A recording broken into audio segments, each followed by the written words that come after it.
we should do a new release, I think. It's a boy-girl thing, witless teen comedy described as 12A, contains moderate sex references and language, according to the BBFC, which puts it in exactly that bracket that it's too immature for the oldies and it's too oldie for the immaturies.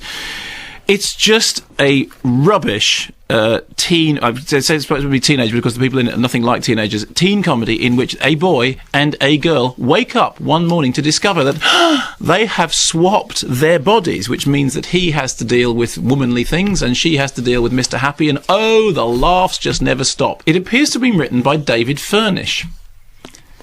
And I'm going...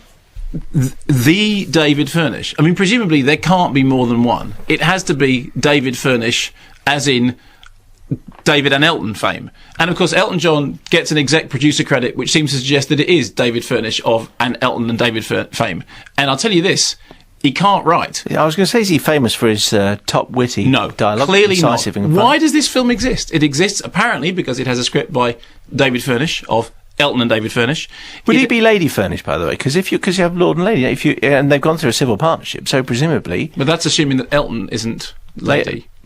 Can you be Lord and Lord? I suppose you can. Yeah, anyway. or Lady and Lady. But, but I tell you what, whatever else may be true, he can't write for toffee. It's directed by Nick Hurren, whose previous crimes, including directing Virtual Sexuality, which, if you remember, Virtual Sexuality was written by a film critic called Nick Fisher, who had an interesting way of judging movies, which was that the bad ones, because his name's Nick Fisher, the bad ones were Codswallop, the medium ones were Worth Frying, and the great ones were Fantastic. And I think that Nick thought that this was fantastic, the Virtual Sexuality, which was actually total codswallop and rubbish, and now more from the same man. There is a cameo role in it by Sharon Osbourne. Sharon Osbourne as the lovable mum, who's English, despite the fact that the movie isn't set anywhere near England, but she's not even going to attempt to do an American accent because, hey, she's Sharon Osbourne and she doesn't have to.